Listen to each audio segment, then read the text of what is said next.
ஆக்கிடுவாருங்கிறார். அப்படின்னா என்ன அர்த்தம்னா, சினிமா பாரதி ராஜானா சினிமாங்கிற அளவுக்கு நம்ம மனசில் பதிஞ்சு போயிருக்கு. இது இப்போ மட்டும் இல்லை, காலத்துக்கு அப்படியே இருக்கும். அவருடைய மறைவு ஈடு செய்ய முடியாதா இருந்தால் கூட அவருடைய சினிமா சரித்திரத்தில் இந்த 50 வருஷங்கிறது பொற்காலம்.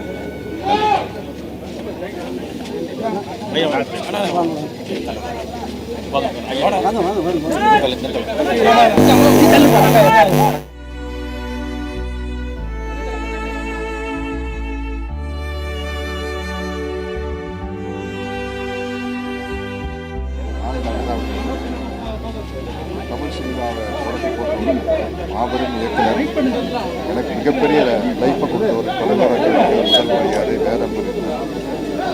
அவர் ஒரு பெரிய டைரக்டர்னு நினைப்பே இருக்காது. ஒருத்தர் கிண்டல் பண்ணிட்டு அவ்வளோ ஜாலியாக இருக்கும். இப்போ கூட 2 படம் நடிச்சிருக்கேன் அவர் கூட. வள்ளிமயில்னு ஒரு படத்துக்கு நான் டைரக்டரோடு நடித்தேன். தீவினை போட்டுன்னு ஒரு வெப்சீரிஸ் பண்ணேன். எப்போவுமே அவர் பேர் சொல்லி கூப்பிட்டதில் டைரக்டர் தான் சொல்லுவோம். எங்கள் டைரக்டர்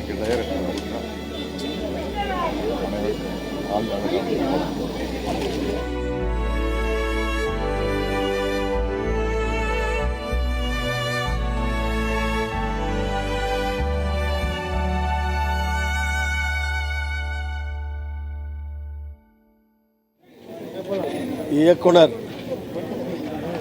இமயம் என்று அனைவராலும் போற்றப்பட்டார். சினிமாவில் இயக்குனராக ஒரு புதிய வரலாற்றை, புதிய சகாப்தத்தை, புதிய சரித்திரத்தை, ஒரு புதிய உச்சத்தை தொட்டவர் அமரர் பாரதி ராஜா அவர்கள். மாட மாளிகையில் சொல்லப்பட்ட கதைகளை கிராமத்து மரத்தடிகளுக்கு கொண்டு போய், ஓலை குடிசைகளுக்கு கொண்டு போய் அற்புதமான திரைக்காவியங்களை உருவாக்கிய மாபெரும் மேதை. நூற்றுக்கணக்கான இளம் இயக்குநர்களை, கதாநாயகர்களை, நடிகர் நடிகைகளை புதிதாக கண்டறிந்து அவர்களுடைய ஆற்றலை பயன்படுத்தி அவருடைய திறமையை வளர்த்து அடையாளம் காட்டி மாபெரும் இயக்குநர்களாக, நட்சத்திரங்களாக தமிழ் திரையுலகிலே உலகவிட்ட பெருமைக்குரிய பிதாமகன். தமிழ் சினிமாவின் இமயம் சரிந்தது தமிழ் சினிமா உலகிற்கு மாபெரும் இழப்பாகும்.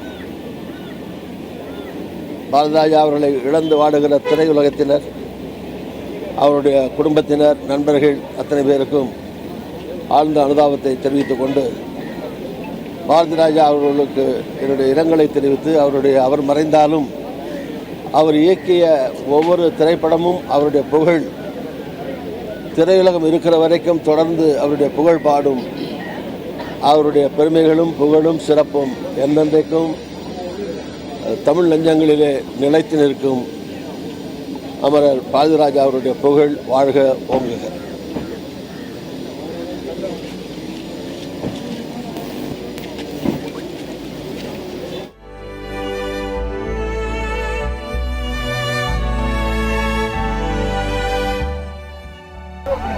இயக்குனர் இமயம் பாரதி ராஜா அவர்களுடைய மறைவு தமிழக மக்கள் அனைவருக்குமான ஒரு மாபெரும் இழப்பு. திரைப்பட இயக்குநர்களுக்கு ஒரு நட்சத்திர அந்தஸ்து பாரதி ராஜாவுடைய வருகைக்கு பிறகுதான் கிடைத்தது. நாங்கள் பேசுகின்ற பட்டிமன்றங்களில் பழைய பாடலா புதிய பாடலா என்ற தலைப்பில் நாங்கள் டெட்லைனாக வச்சிருக்கிறது பாரதி ராஜாவுக்கு முன், பாரதி ராஜாவுக்கு பின். ஒரு இயக்குனரின் குரலுக்கு மக்கள் கைதட்டியது பாரதி ராஜாவின் குரலுக்கு தான்.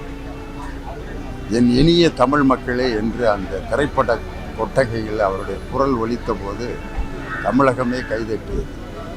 இப்படி நடிப்புக்கு, திரைத்துறைக்கு ஒரு பல்கலைக்கழகமாக விளங்கிய பாரதி ராஜாவுக்கு இந்திய அரசினுடைய தாதா சாஹிப் பால்கே விருது வழங்கப்பட வேண்டும். ஒவ்வொரு ஆண்டும் சிறந்த இயக்குநர்களுக்கான ஒரு தமிழக அரசு விருது பாரதி ராஜாவின் பெயரில் வழங்கப்பட வேண்டும் என்பது தமிழக அரசுக்கு என்னுடைய பணிவான கோரிக்கை. பாரதி ராஜாவை இழந்து வாடும் அவருடைய குடும்பத்தினருக்கும் திரைத்துறையினருக்கும் என்னுடைய ஆழ்ந்த இரங்கலையும் அவருடைய புகழ், அவருடைய படைப்புகள் இருக்கும் வரை நிலைத்திருக்கும் என்று சொல்லி அவருடைய குடும்பத்தினருக்கு என்னுடைய ஆழ்ந்த இரங்கலை தெரிவிக்கிறேன்.